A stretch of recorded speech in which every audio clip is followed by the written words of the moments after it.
fair to say we're cutting. It's the opposite, really. We're putting more money in. Perhaps not as many as the European Commission wanted, but nevertheless, if you compare it to the current MFF, we are increasing the money there.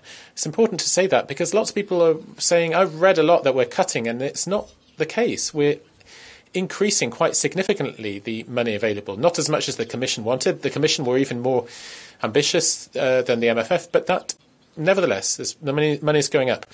Now, you said 1.2, 1.5 billion euros in the cohesion fund, and that's not money that's going for direct support to member states.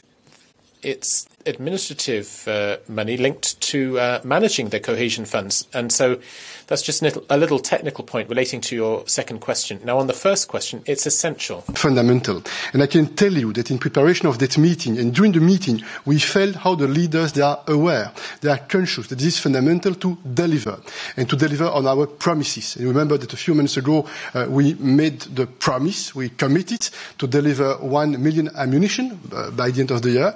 We need to speed up, we need to accelerate, and we need to identify what are the reasons for us to be too slow in our deliveries. And you, in your question, you mentioned an important topic, and I had the occasion in the meeting to draw the attention of the colleagues on the topic. This is the question of the exports to third countries. And here, based on my understanding, this is a responsibility at the national level to allow the companies to export to third countries. This one possible tool, one possible leverage is a national responsibility, point one. But there are some other elements. We need also to see with the companies, with the defense companies, if we can adapt some orders, if we can try also to identify how we can speed up the production, to be able to deliver more quickly to the Ukraine. But we had a good discussion on that. We were very operational, and I can tell you this is also a debate we had in close coordination with the High Representative, who is playing a very important role to try to coordinate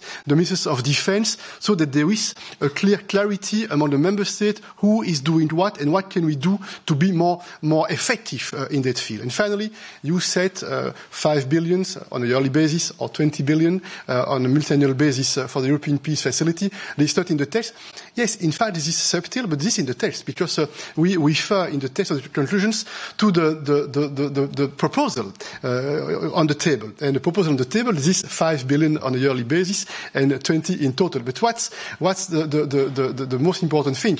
The member states, and this is very legitimate, they would like to work in parallel on the numbers and on the modalities. And probably the direction we should take, in my opinion, for the European Peace Facility is the following. We should shift from a reimbursement mechanism, and when we started, it was a more reimbursement approach that we have put in place for obvious reasons to be very quick and to be very efficient, towards an approach more based on common procurements and support for the European defence industry. And it's exactly what we are discussing with the member states. There's a proposal put on the table by the High Representative and by the Commission, and it was very interesting to observe that the member states would like to be actively part of those debates by making suggestions to improve this reform, this decision-making process, and at the end to have a strong tool in addition with the bilateral efforts that are made by the member states to support Ukraine with more military equipment.